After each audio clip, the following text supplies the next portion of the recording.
Hi hello నమస్తే అండి. Welcome to our channel.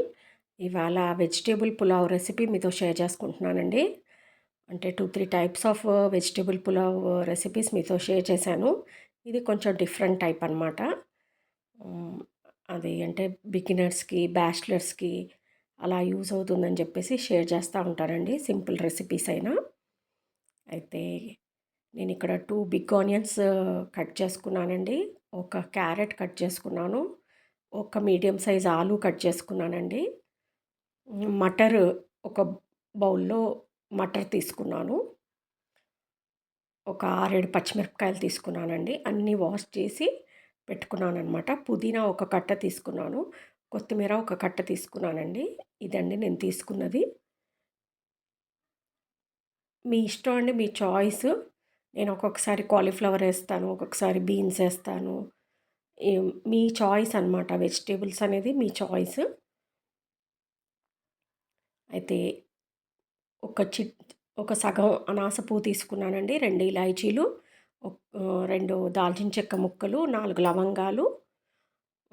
ఇవన్నీ కొంచెం మీరు అలాగైనా వేసుకోవచ్చండి. నాకు అలవాటు కాబట్టి నేను కొంచెం కచ్చాపక్కాగా దంచుకుంటాననమాట.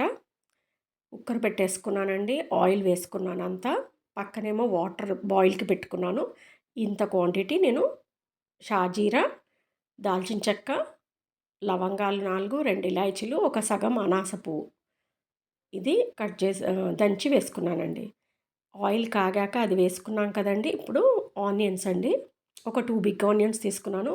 ఒక 6, 7 పచ్చిమిరపకాయలు తీసుకున్నానండి. నేను రైస్ వచ్చేసి ఒక 400 గ్రామ్స్ అండి. పుదీనా, కొత్తిమీర అంటే బ్రౌన్ అవ్వక్కర్లేదండి. కొంచెం లైట్‌గా వేగితే చాలంతే. పుదీనా, కొత్తిమీర వేసేసుకున్నాను. అల్లం వెల్లుల్లి పేస్ట్ అండి. అన్నీ వేసుకొని బాగా మిక్స్ చేసేయాలి.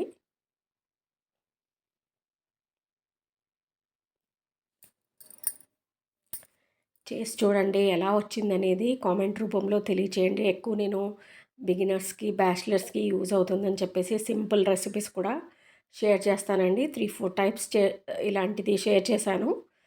ఇదొక డిఫరెంట్. ఈ పువ్వండి మంచి స్మెల్ వస్తుందనమాట.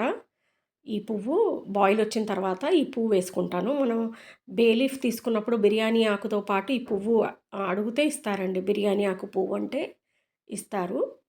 అది వేసుకుంటే మంచి స్మెల్ వస్తుందండి. రైస్ వాష్ చేసి పెట్టుకున్నానండి. నేను ఇక్కడ ఒక 400 గ్రామ్స్ నార్మల్ రైసే తీసుకున్నానండి. సోనా మసూరి రైస్. మీ చాయిస్ అండి. మీకు కావాలంటే బాస్మతి రైస్ తీసుకోవచ్చు. కట్ చేసుకున్న క్యారెట్, ఆలు, పీల్ చేసుకున్న మటర్ అండి. ఫ్రెష్ మటర్.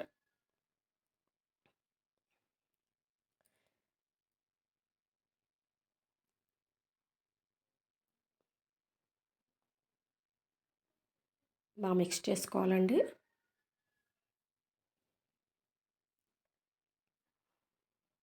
త్వరగా అయిపోతుందండి.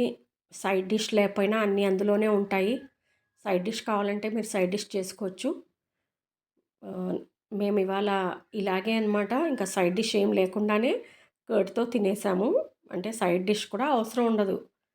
సాల్ట్ అండి. నేను ఇక్కడ కల్లుప్పు వేసుకున్నాను. మీరు నార్మల్ ఉప్పు అయితే గనక ఒక స్పూన్, టేబుల్ స్పూన్ వేసుకోండి. ఒక 3/4 నుంచి ఒక టేబుల్ స్పూన్. ఇప్పుడు వాటర్ అండి. నేను 1కి 1 ½ లెక్కన వాటర్ వేసుకున్నానండి. అంటే 400 గ్రామ్స్ వాటర్, 400 గ్రామ్స్ రైస్‌కి 3 గ్లాస్ ఆఫ్ వాటర్. అందులో 3 గ్లాస్ ఆఫ్ వాటర్ పడుతుందనమాట. ఆ బౌల్‌లో అది చూసుకొని నేను బాయిల్ చేసుకున్నాను. పక్కన పెట్టుకున్నాను. సాల్ట్ కూడా వేసేసుకున్నామండి. ఇప్పుడు బాయిల్ ఆల్రెడీ వచ్చింది. ఇప్పుడు ఆ పువ్వు వేసుకున్నానండి. బిర్యానీ ఆకుతో ఇస్తారు కదా! కొంచెం ఒక బాయిల్ అంటే ఆల్రెడీ వచ్చింది.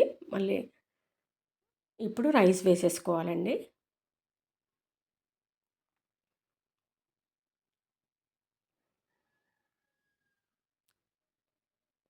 చేసి చూడండి ఎలా వచ్చిందనేది కామెంట్ రూపంలో తెలియచేయండి. మా సెకండ్ ఛానల్ ఏఎంఎస్‌కే క్రిష్ ఛానల్ కూడా నెయ్యండి ఇప్పుడు. నెయ్యి వేసుకున్నాను. మా సెకండ్ ఛానల్ ఏఎంఎస్‌కే క్రిష్ ఛానల్ కూడా వాచ్ చేయండి. షార్ట్స్‌లో పెట్టేది పెడతానండి. లాంగ్‌లో క్రాఫ్ట్స్ ఉంటాయండి. అంతే అండి. ఈజీ అండ్ సింపుల్ రెసిపీ అండి. కుక్కర్ పెట్టేసి మూత పెట్టేసి లిడ్ 3 విజిల్స్ వచ్చే వరకి పెట్టుకోవాలండి. ఆల్రెడీ బాయిల్ వచ్చింది కాబట్టి మనకి 3 విజిల్స్‌లో ఈజీగా ఉడికిపోతుందండి. విజిల్ వచ్చేసిందండి. థ్యాంక్ యూ అండి.